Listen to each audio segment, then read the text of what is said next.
Perkenalkan, kami dari kelompok 2 akan membahas mengenai manajemen ASN dan Smart ASN dengan Widya Suara Ibu Murtiwi SE.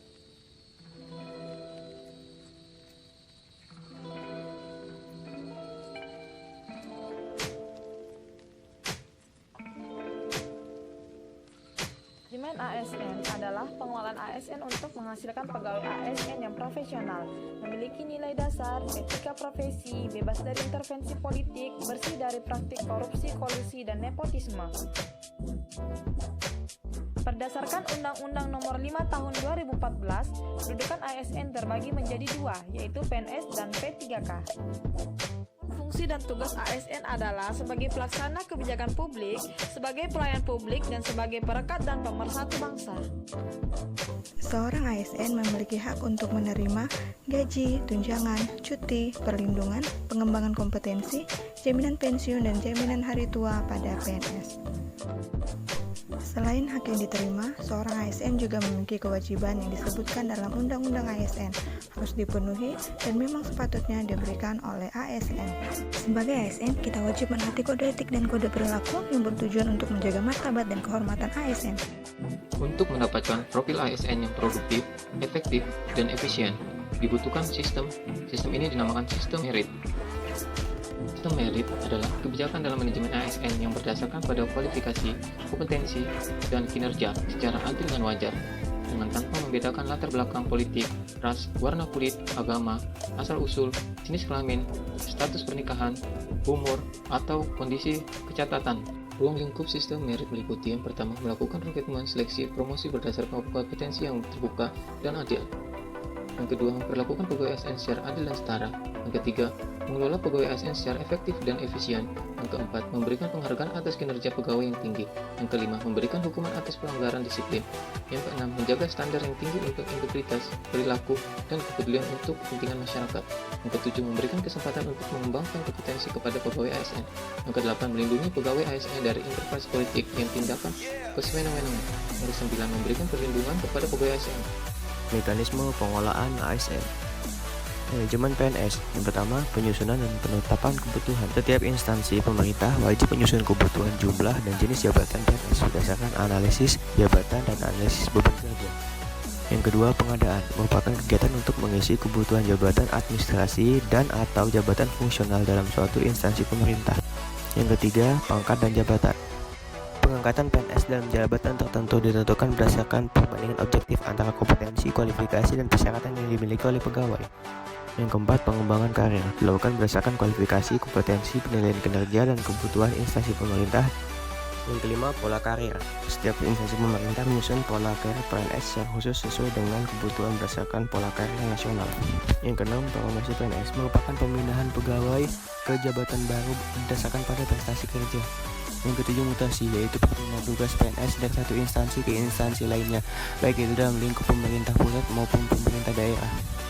Kedelapan, penilaian kinerja, bertujuan untuk menjamin objektivitas pembinaan PNS yang didasarkan sistem prestasi dan sistem karir. Yang kesembilan, penggajian dan tunjangan. Pemerintah wajib membayar gaji yang adil dan layak kepada PNS serta menjamin kesejahteraan PNS. 10. Penghargaan.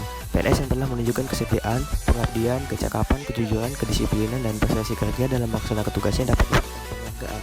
11. Disiplin. Untuk menjamin terpeliharaannya tertib dan dalam kelancaran pelaksanaan tugas, PNS wajib mematuhi disiplin PNS. Yang ke-12, pemberhentian PNS. 13. Jaminan pensiun dan jaminan hari tua. PNS yang berarti bekerja berhak atas jaminan pensiun dan jaminan hari tua PNS sesuai dengan ketentuan perundang-undangan yang berlaku. Dan yang terakhir, perlindungan berupa jaminan kesehatan, jaminan kecelakaan kerja, dan jaminan kematian mencakup jaminan sosial yang diberikan dalam program jaminan sosial nasional. Manajemen P3K.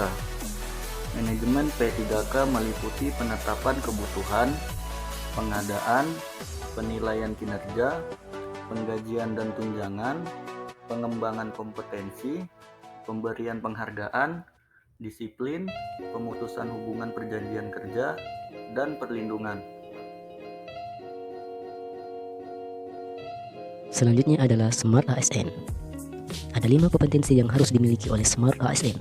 Yang pertama adalah menguasai IT atau informasi teknologi. Yang kedua, ASN menguasai bahasa asing. Yang ketiga, ASN memiliki sikap, sifat, keramahan atau hospitality. Dan yang keempat adalah ASN memiliki kemampuan networking atau bertukar informasi dan ide. Dan yang terakhir adalah ASN memiliki kemampuan entrepreneurship atau sikap bekerja keras dan berkorban. Literasi digital. Literasi digital mengacu kepada kemampuan untuk memahami, mengevaluasi, dan mengintegrasi ke dalam berbagai format dalam bentuk digital. Literasi digital banyak menekankan pada kecakapan pengguna media digital dalam melakukan proses mediasi media digital yang dilakukan secara produktif.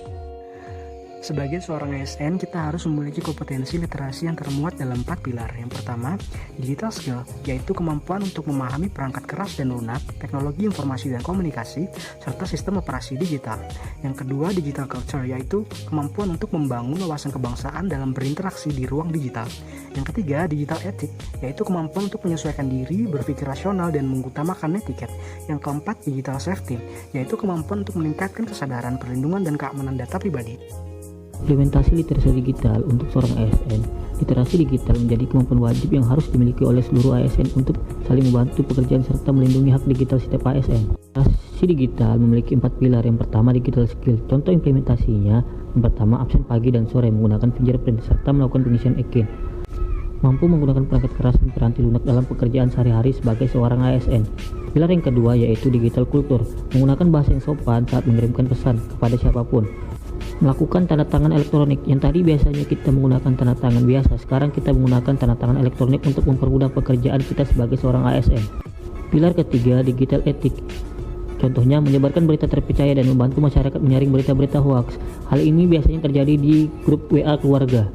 Tidak tidur dan fokus pada satu meeting. Pilar yang keempat yaitu digital safety. Contohnya tidak mempublikasi data pribadi ke media sosial atau media sosial lainnya, seperti aplikasi pinjol dan lainnya. Melakukan pengamanan jaringan pada WiFi publik milik Pemprov.